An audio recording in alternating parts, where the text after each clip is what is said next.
Voting के समय उन्होंने अपने और अपने सरकार का चाल चरित्र चेहरा उस पर मुहर लगाई है कि यहाँ पर कोई सुरक्षित नहीं है, कानून का राज नहीं है, जिसकी लाठी उसकी भैंस। और जो बात यहाँ अभी तक पब्लिक झेल रही थी, चुनाव के दौरान नेता और मंत्री वो चीज़ झेल रहे हैं। 30 सालों में नहीं, आज़ादी के बाद बिहार में हुए चुनाव में ये सबसे ज़्यादा वोटिंग परसेंटेज है। ये दो बातों को दिखाता है। पहला कि जो बात हम लोग पिछले कई महीनों से, बल्कि मैं 1-2 साल से कह रहा हूँ कि बिहार में 60% से ज़्यादा जनता बदलाव चाहती है।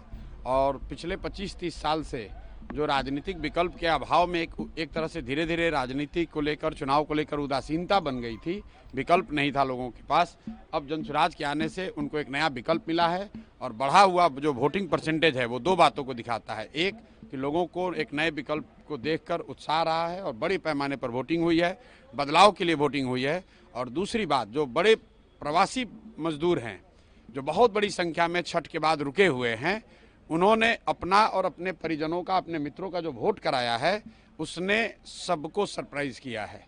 और जितने लोग ये बैठे हुए थे कि महिलाओं को 10,000 पैसा मिल गया और उसी से हम लोग जीत जाएंगे, इन चुनाव में महिलाएं तो हैं ही, लेकिन महिलाओं से बढ़कर प्रवासी मजदूर एक्स फैक्टर है। इस चुनाव का एक्स फैक्टर प्रवासी मजदूर हैं।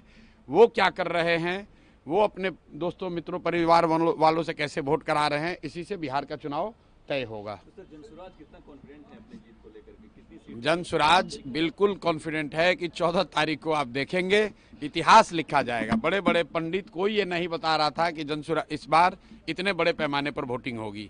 और ये आकलन लोग कर रहे हैं, 2 करोड़ 10 लाख से ज़्यादा लोगों ने वोट करा है। कोई आकलन, कोई पत्रकार, कोई असेसमेंट करने वाला आदमी कितने लोगों से मिला होगा? कल लोग बैठे बैठे 10-15 लोगों से फ़ोन करके अपना हवा बता रहे हैं कि किसने किसको वोट दिया। किसी को जानकारी नहीं है। जब 14 तारीख को काउंटिंग होगी तभी पता चलेगा कि 2 करोड़ से ज़्यादा लोगों ने किसको वोट दिया है सबसे ज़्यादा मात्रा में। जो हम लोग देख रहे हैं कि जो प्रवासी मजदूर है वो बदलाव चाहते हैं और बहुत एग्रेसिव होकर उन लोगों ने वोटिंग किया और कराया है। सर, बिहार के डिप्टी सीएम अपने ही प्रशासन पर धिक्कार रहे हैं, कह रहे हैं धिक्कार है इसे प्रशासन पे, क्या कहेंगे? वोटिंग के समय उन्होंने अपने और अपने सरकार का चाल चरित्र चेहरा उस पर मुहर लगाई है कि यहाँ पर कोई सुरक्षित नहीं है, कानून का राज नहीं है, जिसकी लाठी उसकी भैंस। और जो बात यहाँ अभी तक पब्लिक झेल रही थी, चुनाव के दौरान नेता और मंत्री वो चीज़ झेल रहे हैं।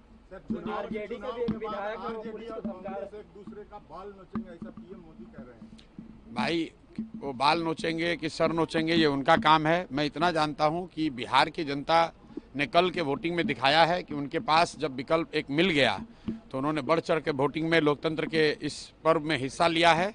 अब जो भी निर्णय जनता करती है, चुनाव में सिर्फ ये नहीं तय होता है कि कौन आदमी सत्ता में आएगा, चुनाव में ये भी तय होगा कि कौन विपक्षी भूमिका में होगा, कौन रोड पर आएगा, कौन समाज और रोड पर काम करेगा, ये भूमिका भी जनता तय करती है।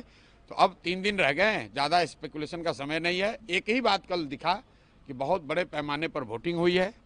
ये वोटिंग दिखाता है कि एकदम क्लोज कॉन्टेस्ट है, लड़ाई है, हर सीट पर, हर बूथ पे, हर गांव में लड़ाई है और लोगों के पास विकल्प है। जनसुराज की सबसे बड़ी सफलता यही है कि लोगों के पास एक विकल्प है। लालू के डर से नीतीश भाजपा और भाजपा के डर से लालू को वोट देने की जो मजबूरी थी, वो मजबूरी खत्म हो गई है।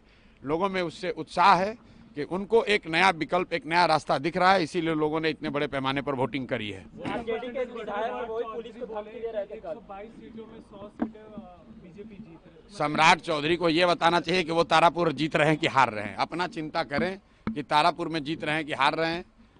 सम्राट चौधरी जैसे नेता कभी नीतीश कुमार को लेकर गए, कभी राजनाथ सिंह जी को लेकर गए, इतना डरे हुए हैं खुद चुनाव जीतने के लिए।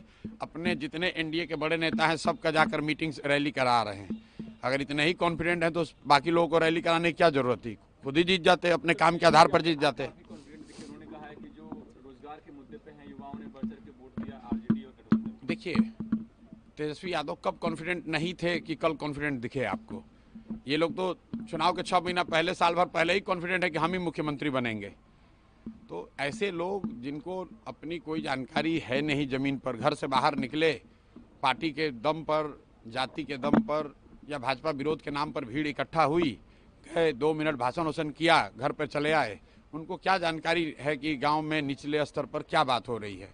आप मुझे, जितने पत्रकार लोग हैं, ये बताइए कि किसी मीडिया चैनल ने किसी पत्रकार ने, किसी राजनीतिक विशेषज्ञ ने, किसी पार्टी ने अगर ये कहा हो, किसी नेता ने कहा हो कि बिहार में इस बार अप्रत्याशित वोटिंग होने वाली है, किसी ने नहीं कहा है।